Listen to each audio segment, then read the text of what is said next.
ሰላም እንደምን አላችሁ? ዛሬ እናንተን ፈታና ዘና የሚያደርጉ ቪዲዮችን ይዘን መተናል። አብራችሁን ቆዩ።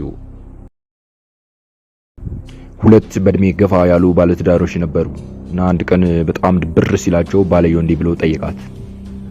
እኔ የምልሽ የኔ ውድ የወጣትነታችንን ጊዜ የጋብቻችንን ጊዜ ወደ ኋላ ብንመልሰው ምን ይመስልሻል? በጣም ደስ ይለኛል የኔ ውድ። እኔም በጣም ደብሮኝ ነበር። በይ እንግዲህ ከተስማማሽማ እኔ ታይ ሱቅ ጋር ልውረድና ቁጭ ባልኩበት አንቺ ትበጭና በድንገት እንገናኛለን። በጣም አሪፍ ሐሳብ ነው ያመጣው። እሺ በቃ። ባልየውም በጣም ደስ ብሎት የድሮ ትውስታችንን ልንመልሰው ነው በቃ እያለ ወደ ታች ወረደ ሊጠብቃት። ቢጠብቃት አትመጣም። 4 ሰዓት ሙሉ ጠበቃት። አሁንም ወፍ የለም። የሆነ ነገር አጋጠማት እንዴ ብሎ በፍርሃት ቶሎ ወደ ቤት ተመለሰ። ምን ሆነሽ ነው የኔ ውድ ያልመጣሽው?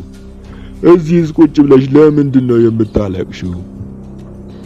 እናቴ ከቤት እንዳልወጣ ከለከለችኝ።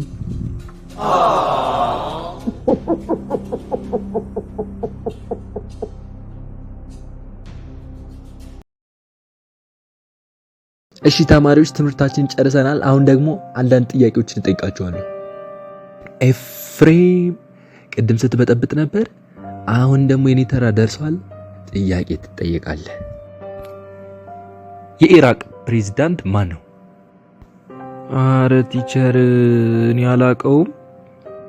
አየህ አንተ ዝም ብለህ መበጥበጥ ነው እንጂ ምንም አይነት እውቀት የለህም። ጥናት ላይ ትኩረት ማድረግ አለብህ። ይቅርታ ግን ቲቸርዬ ጥያቄ ልጠይቅሽ? ጭራሽ ጥያቄም አለ? እስኪ ጠይቀኝ። ሜላትን ታውቂያታለሽ?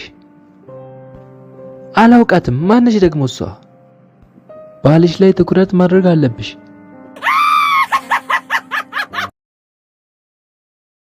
በቃ ተቀመጥም ሳልል ዝም ብለህ መተህ ተቀመጥክ።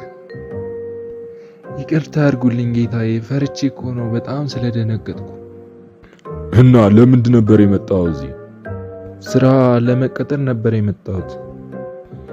አሃ ስራ ልትቀጠር ማለት ነው የመጣው። የታደሰ መታወቂያ አለህ?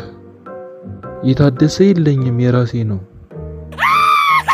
በመጣህበት እግር ውጣ ከዚህ።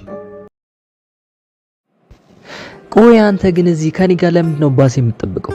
ድሮ አይደል እንዴ መንጃ ፍቃድ ላወጣ ነው ምናምን እያልከ የነበረ? ባክዮ ገና ዛሬ መንጃ ፍቃድ ለመውሰድ የመጨረሻ ፈተና ተፈተንኩ። ዋው በጣም ነው ደስ የሚለው። ታዲያ ፈተናውን አለፍክ? ባክ ምን ገና አልታወቀም። የፈተነኝ ሰው ገጭቼው ከሆስፒታል እስኪወጣ እየጠበቅኩ ነው።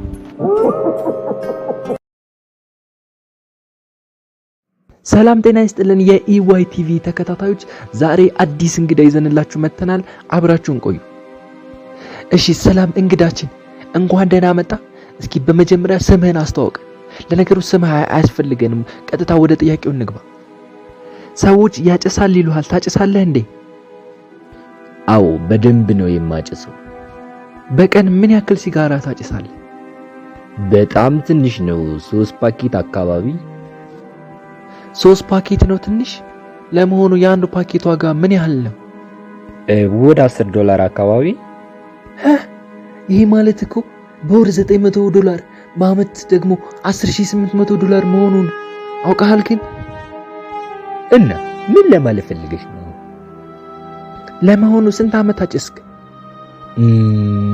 15 አመት አካባቢ ይሆናል። ለመሆኑ $162,000 መሆኑን አውቃሃል? የማትረባ ሰው ነው።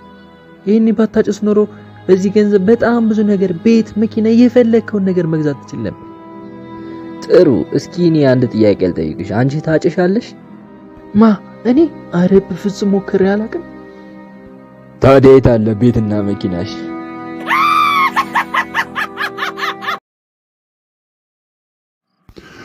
ዛሬ ትምህርት ቤት እንደሄድክ ነግራኛለች እናት።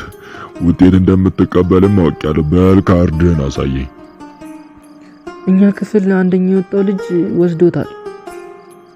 እንዴ ለምንድን ነው ያንተን ካርድ እሱ የሚወስደው? ቤተሰቦቼን መጨረሻ ወጣው ብዬ ላስደንግጥበት ብሎ ወሰደው።